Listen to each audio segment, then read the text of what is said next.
Toshakhana reference में जहां इमरान खान ने अपनी नाअहली को इस्लामाबाद हाई कोर्ट में चैलेंज कर दिया है, तो वहीं इलेक्शन कमीशन ने इमरान खान की नाअहली का तफसीली फैसला भी जारी कर दिया है और उन तमाम वजूहात का जिक्र किया है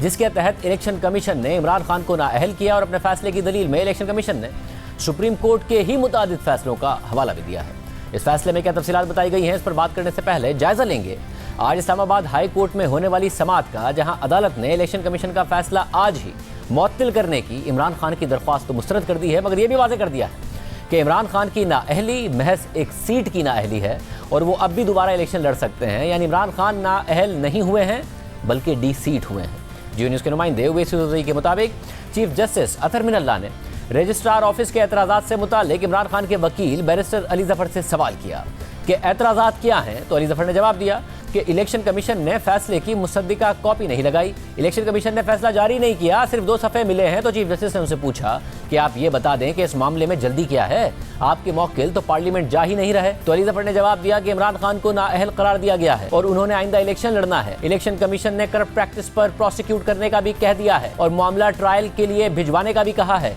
चीफ जस्टिस ने रिमार्क दिए कि कमीशन ने सिर्फ शिकायत भिजवाने का कहा है। जिस कानून के तहत इमरान खान नाअहल हुए हैं वो तो सिर्फ उसी एक निशिस्त की हद तक है। इमरान खान दोबारा इलेक्शन लड़ना चाहें तो लड़ सकते हैं, इमरान खान पर इलेक्शन लड़ने की कोई पाबंदी नहीं है। तो अली जफर ने मौक़िफ़ इख्तियार किया कि अवाम को तो ये नहीं पता है, नाअहली एक धब्बा है जिसका आइंदा इंतखाबात पर असर होगा, नाअहली से अवाम के जहनों पर भी असर पड़ेगा। मीडिया के पास फैसले की कॉपीज आ गई और प्रोग्राम्स भी हो गए, इलेक्शन कमीशन ने इस पर कोई एतराज़ भी जारी नहीं किया। फिर चीफ जस्टिस ने सवाल उठाया कि जब जजमेंट ही नहीं है तो अदालत किस ऑर्डर को मुअत्तिल करेगी, सर्टिफाइड कॉपी के बगैर हम कोई फैसला कैसे मुअत्तिल कर दें। आपने जो पेपर लगाया है उस पर तो किसी के दस्तखत भी नहीं है, आप रजिस्ट्रार ऑफिस के एतराज़ात दूर कर दें। तो इमरान खान के वकील ने जवाब दिया कि ये वेबसाइट से प्रिंट निकाला है, शॉर्ट ऑर्डर भी साथ लगाया है। तो चीफ जस्टिस ने उनसे सवाल किया कि क्या शॉर्ट ऑर्डर की मुसद्दिका नकल है, तो अली जफर ने जवाब दिया कि मुसद्दिका कॉपी के लिए अप्लाई किया हुआ है, हमारी इस्तदा है कि आप इलेक्शन कमीशन से फैसला मंगवा लें और जो हुक्म ज़बानी अनाउंस किया गया था आप वो मुअत्तिल कर दें। तो चीफ जस्टिस ने रिमार्क दिए कि वो ऑर्डर इस अदालत के सामने तो नहीं हुआ था, अदालत ऐसी कोई मिसाल कायम नहीं करेगी, आइन के तहत एक प्रोसीडिंग हुई और फैसले की मुसद्दिका नकल आपको नहीं मिली। अली जफर ने दलाइल देते हुए कहा कि इलेक्शन कमीशन ने वेबसाइट पर फैसला जारी किया मगर हमें मुसद्दिका कॉपी नहीं दी। चीफ जस्टिस ने उनसे कहा कि अगर 3 रोज़ में आपको कॉपी ना दी गई तो हम ये केस दोबारा सुनेंगे। हम भी अक्सर ऐसा करते हैं कि फैसला अनाउंस हो जाता है और तफसीली फैसला बाद में आता है, हम तवक्को करते हैं कि 3 दिन में आपको सर्टिफाइड कॉपी मिल जाएगी। दौरान समाअत अली जफर ने यह भी कहा कि हमें खदशा है कि इलेक्शन कमीशन फैसला तब्दील कर देगा। तो चीफ जस्टिस ने उनसे कहा कि इलेक्शन कमीशन आईनी इदारा है, फैसला कैसे तब्दील कर सकता है, पहले भी नाअहली होती रही है, कोई सियासी तूफान नहीं आता। समाअत के आखिर में अदालत ने इमरान खान के वकील को 3 दिन में रजिस्ट्रार ऑफिस के एतराज़ात दूर करने की हिदायत कर दी और कहा कि इलेक्शन कमीशन का मुसद्दिका फैसला आने से पहले हुक्म इम्तिना जारी नहीं कर सकते। यानी अब तक इमरान खान को इलेक्शन कमीशन के फैसले से रिलीफ नहीं मिल सका है और अदालत ने हिदायत की है कि पहले एतराज़ात दूर करें फिर उसकी समाअत करेंगे। अब हम बात यह है कि जब अदालत में इस केस की समाअत हो रही थी उस वक्त तक इलेक्शन कमीशन का तफसीली फैसला सामने नहीं आया था, मगर अब इलेक्शन कमीशन 36 सफ़ात पर मबनी अपना फैसला जारी कर चुका है जिस पर तमाम 5 अराकीन के दस्तखत मौजूद हैं। क्या यह फैसला बरकरार रहेगा या नहीं, ये देखना अहम होगा क्योंकि मीडिया पर कॉपी सर्कुलेट कर रही थी। इलेक्शन कमीशन ने आज मुसद्दिका कॉपी जारी की है और पहले ही मुतादिद माहिरीन कानून की राय है कि फैसले में कानूनी कमजोरियाँ मौजूद हैं, मगर इलेक्शन कमीशन ने अपने फैसले में वजूहात बयान की हैं। इलेक्शन कमीशन के तफसीली फैसले के मुताबिक स्पीकर ने आर्टिकल 63(2) के जरिए अपने रेफरेंस में जो सवालात भेजे हैं उन पर फैसले करने के लिए 7 सवालात वज़ा किए गए हैं। पहला सवाल यह है कि क्या इलेक्शन कमीशन के पास ये दायरा इख्तियार है कि वो स्पीकर की तरफ से भेजे गए इस मामले की समाअत करे। दूसरा सवाल यह है कि इमरान खान ने माली साल 2018-19 में कितने तहाइफ हासिल किए, कितने खुद रख लिए और कितने फरोख्त कर दिए। तीसरा सवाल यह है कि क्या इमरान खान ने अपने असासों और वाजिबात का जो बयान जमा करवाया है उसमें फरोख्त किए गए तहाइफ का जिक्र है और क्या ये आदाद-ओ-शुमार इमरान खान के माली साल 2018-19 के बैंक स्टेटमेंट से मुताबिकत रखते हैं या नहीं। चौथा सवाल यह है कि इमरान खान ने माली साल 2019-20 में कितने तहाइफ वसूल किए और अपने असासों और वाजिबात के बयान में तहाइफ को जाहिर न करने के क्या असरात होते हैं।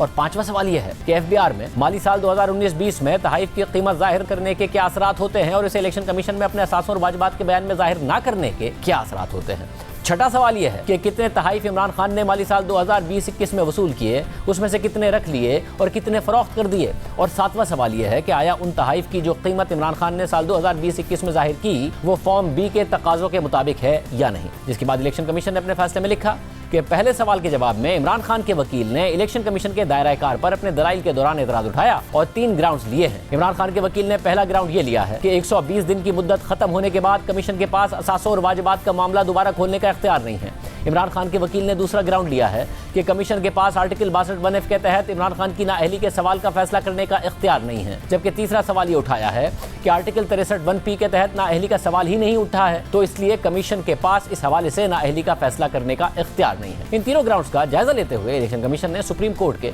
मुख्तलिफ फैसलों का ही हवाला दिया है। अपने तफसीली फैसले में इलेक्शन कमीशन ने लिखा कि नाअहली के सवाल का मामला जब भी उठाया जाएगा, इलेक्शन कमीशन के पास उसका फैसला करने का इख्तियार है और ये इख्तियार किसी वक्त पर मुनहसर नहीं है। किसी रुकने पार्लियामेंट की तरफ से असासे छुपाने या असासों और वाजिबात से मुतालिक झूठा बयान जमा कराने के मामले पर स्पीकर समेत किसी भी शख्स के एतराज पर इलेक्शन कमीशन के पास 120 दिन के बाद भी तहकीकात करने का इख्तियार है और कमीशन के पास ये भी इख्तियार है कि वो इलेक्शन कमीशन के सेक्शन 167, 137 और 173 की खिलाफ वर्जी पर सेक्शन 190 के तहत क्रिमिनल कंप्लेंट दर्ज करने की हिदायत करे और ऐसा तब किया जाता है जब असासों से मुतालिक मिस डिक्लेरेशन या झूठा डिक्लेरेशन दिया जाता है। और इलेक्शन कमीशन ने अपने इन इख्तियारात से मुतालिक सुप्रीम कोर्ट के फैसलों का ही हवाला दिया है और इमरान खान की तरफ से तहफ़्फ़ुज़ वसूल करने और बाद में उन्हें कम कीमत या मुफ्त में रखने से मुतालिक तफसीलात भी बताई हैं। इलेक्शन कमीशन ने अपने फैसले में माली साल 2018-19 में तकरीबन 51 तहफ़्फ़ की तफसीलात दी हैं, जिनमें 31 तहफ़्फ़ इमरान खान ने या तो कम कीमत पर या फिर मुफ्त में अपने पास रखे हैं। इलेक्शन कमीशन के फैसले के मुताबिक इमरान खान ने कमीशन को जो तफसीलात दी हैं उसके मुताबिक इमरान खान ने तोशाखाना से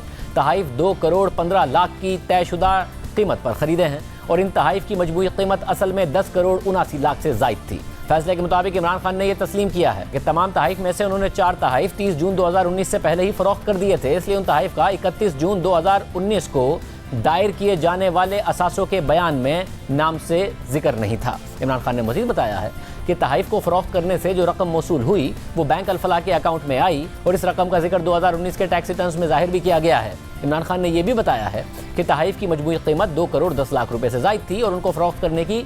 5 करोड़ 80 लाख रुपए की सेल्स प्रोसीड का जिक्र भी टैक्स रिटर्न्स में किया गया है। इलेक्शन कमीशन के फैसले के मुताबिक जो बातें इमरान खान ने की हैं उनकी तस्दीक के लिए इलेक्शन कमीशन ने इमरान खान के जाहिर किए गए बैंक अकाउंट की तफसीलात हासिल की हैं और उसका जायजा लेने के बाद ये बात पता चली है कि इमरान खान के इस अकाउंट का माली साल 2018-19 में जो क्लोजिंग बैलेंस था वो 5 करोड़ 18 लाख रुपए था और ये क्लोजिंग बैलेंस तोशाखाना के मजमूई तहफ़्फ़ की कीमत का तकरीबन आधा है, जबकि इमरान खान ने अपने असासों और वाजिबात के बयान में अपना क्लोजिंग बैलेंस जाहिर किया है तोशाखाने के तहफ़्फ़ की तयशुदा कीमत को नहीं और ना ही इमरान खान ने सेल प्रोसीड्स के नुक्ता ब नुक्ता अदाद-ओ-शुमार दिए हैं। अगर हम एक लम्हे के लिए ये तस्लीम भी कर लें कि इमरान खान ने दरअसल तोशाखाना के तहफ़्फ़ की कीमत जाहिर की है, तो उनके बैंक स्टेटमेंट से जाहिर होता है कि उनका क्लोजिंग बैलेंस 5 करोड़ 18 लाख रुपए था और उसमें अभी भी 3 करोड़ 48 लाख रुपए की कमी है, क्योंकि असल रकम 8 करोड़ 67 लाख रुपए होनी चाहिए थी। और ये बात भी रिकॉर्ड पर मौजूद है कि इमरान खान की तरफ से तहफ़्फ़ खरीदने के बाद सिर्फ 3 करोड़ 16 लाख रुपए की रकम उनके अकाउंट में जमा हुई है।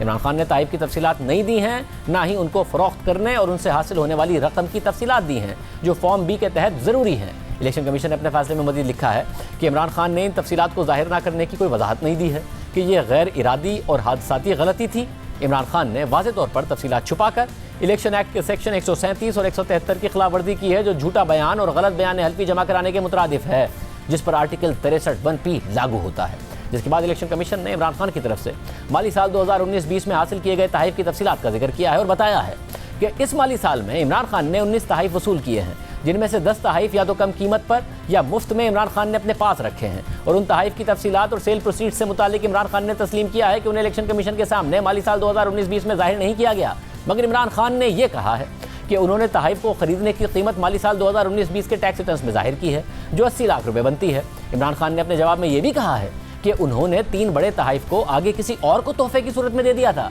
मगर उन्होंने इस हवाले से कोई वजाहत नहीं दी है कि उन्होंने ये तहफ़्फ़ इसी माली साल में दे दिए थे या किसी और माली साल में दिए थे और ये तहफ़्फ़ किसको दिए थे। तो ये बात साबित हो चुकी है कि इमरान खान ने जानबूझकर हक़ाइक़ छुपाए हैं और अपने असासों और वाजिबात से मुतालिक झूठा बयान हल्फी जमा करवाया है। इलेक्शन कमीशन ने अपने फैसले में मज़ीद लिखा है कि इमरान खान ने जानबूझकर इलेक्शन एक्ट की शिक 137, 167 और 173 की खिलाफ वर्जी की है और माली साल 2020-21 के असासों और वाजिबात के बयान में गलत बयान हल्फी जमा करवाया है। इसलिए मुआइन के आर्टिकल 63(1)(p) के तहत नाअहल होते हैं और नतीजतन वो कौमी असम्बली के रुकन नहीं रहते और उनकी सीट खाली करार दी जाती है। फैसले के मुताबिक जैसा कि इमरान खान ने झूठे बयान और गलत बयान जमा करवाए हैं, इसलिए वो इलेक्शन एक्ट की शिक 167 और 173 के तहत करप्ट प्रैक्टिसेस के भी मुर्तकिब हुए हैं। इसलिए उनके खिलाफ कानूनी कार्रवाई का आगाज किया जाए और उनके खिलाफ इलेक्शन एक्ट की शिक 190(2) के तहत फॉलो अप एक्शन भी लिया जाए। अब देखते हैं इलेक्शन कमीशन इस फैसले का दिफा इस्लामाबाद हाई कोर्ट में कर पाता है या नहीं कर पाता है।